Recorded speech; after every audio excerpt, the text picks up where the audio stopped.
Hello students, today I'll be reading you a book and it's called The Secret Garden. The Secret Garden, written by Frances Hodgson Burnett.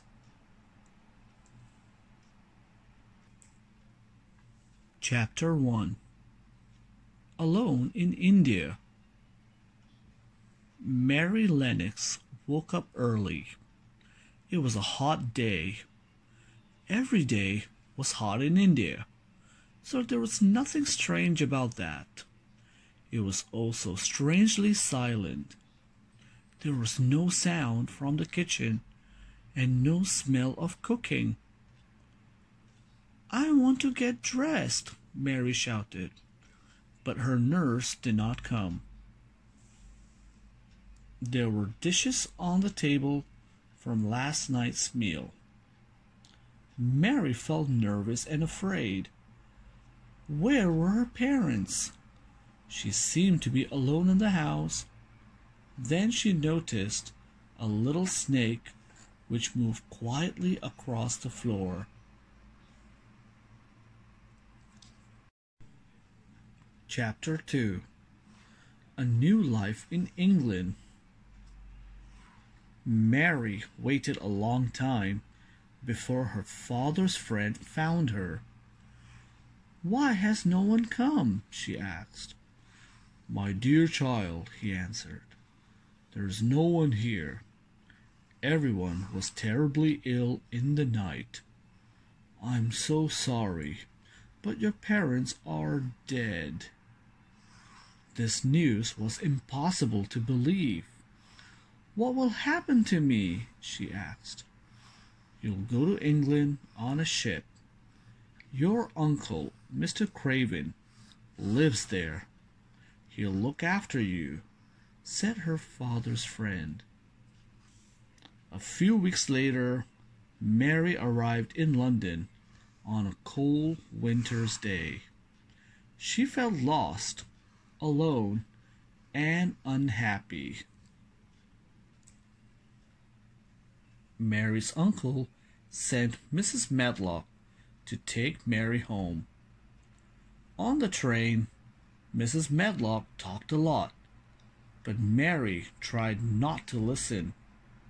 She did not like this woman who worked for her uncle.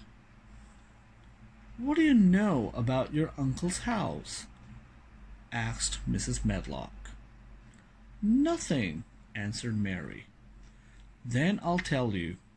It's a lonely place, far from anywhere else. It's big and has a park and gardens all round. Once it was a happy place, but after your aunt died, everything changed. Mr. Craven, your uncle, doesn't like being there, so he doesn't often visit." Mary was tired when she and Mrs. Medlock got off the train. "Are we nearly there?" Mary asked. "No, not yet. A horse and carriage will take us the rest of the way," said Mrs. Medlock. It was dark when they arrived. Mary stood in front of the house, which seemed to have hundreds of windows. She could not believe her eyes. "Don't just stand there, child. Go inside," said Mrs. Medlock. Poor Mary felt that she was not welcome. Her uncle was not there to meet her, and she felt sad. She just wanted to go back to India.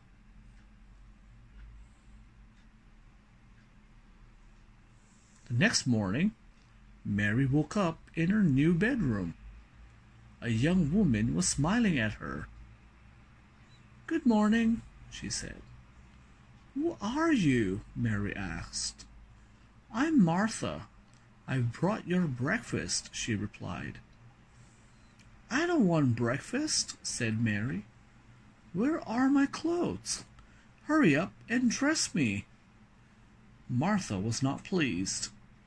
"You are a rude little girl," she said. "Can't you dress yourself?"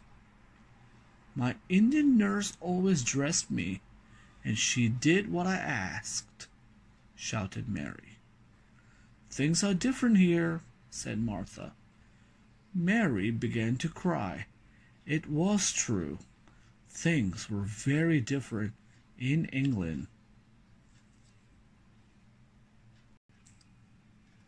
Martha took some new clothes from a cupboard and helped Mary to dress. "I like these," said Mary. "They're nicer than my black clothes." "Yes, and they're lovely and warm too," agreed Martha. "It's cold outside. You mustn't get cold. Before you go out, you should eat your breakfast." So Mary ate some bread and drank some tea. Then she remembered something. "Martha," she said, "I heard someone crying last night." "It was the wind," said Martha. "Nothing to worry about." Then Martha gave Mary a present. "Take this skipping rope," she said. "You can play with it outside."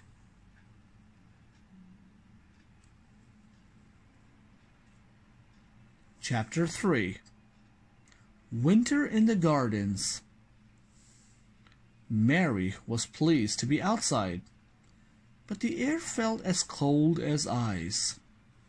She pulled her hat down over her ears and her scarf tight around her neck. When she breathed it out, she produced a kind of mist. Some of the trees looked dead.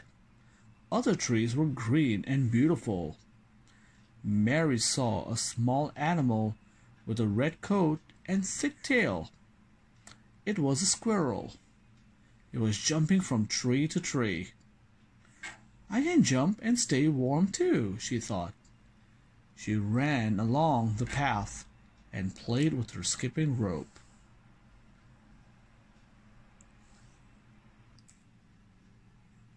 At the end of the path, an old man was digging. "Hello," said Mary. "I thought that I was the only person in the garden. It's too lonely here. I hate England." "Oh, is that so, young lady? You've got a lot to say for yourself," replied the old man. "My name's Ben Weatherstaff, and I'm Mr. Craven's gardener. What's your name?" "Mary," she replied. "I sometimes feel lonely too," said Ben, "but I don't when the robin is here. Look, he's come to say hello." Just then, a little bird flew down and sat on Ben's spade.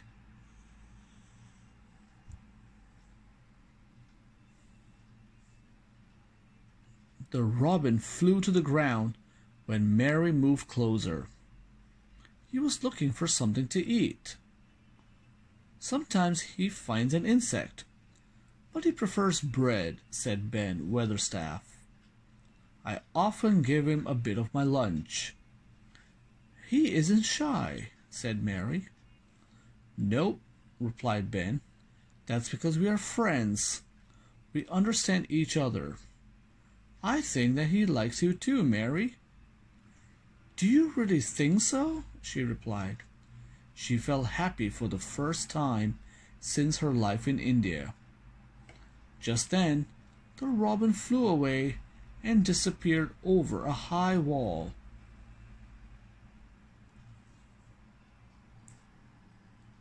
The robin's gone, Ben. Will he come back? Asked Mary. Oh, yes, he'll come back. He lives in the old garden on the other side of the wall. I want to go into the garden, said Mary.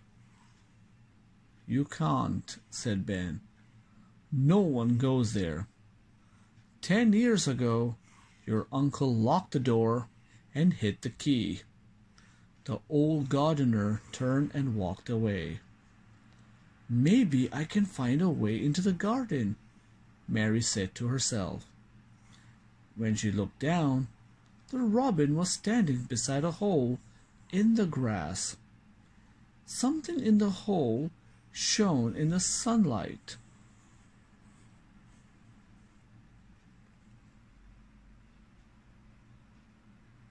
Mary reached down and pulled a piece of metal out of the ground. It felt cold in her hand. The robin watched her closely. Suddenly, Mary realized that she was holding a key. "It's the key to the garden door," she thought. "You knew that the key was here, and you showed me," she said to the robin. "Now I have to find the door." The next minute, the robin flew to some leaves which were growing up the wall. Mary pushed the leaves away and saw the entrance. "It's the door. Now let's see if the key will turn." Chapter 4. The Garden Behind the Wall. Slowly, slowly the key turned in the lock. Mary pushed against the door. She kept pushing, but grass, sticks, and branches lay on the other side of the door.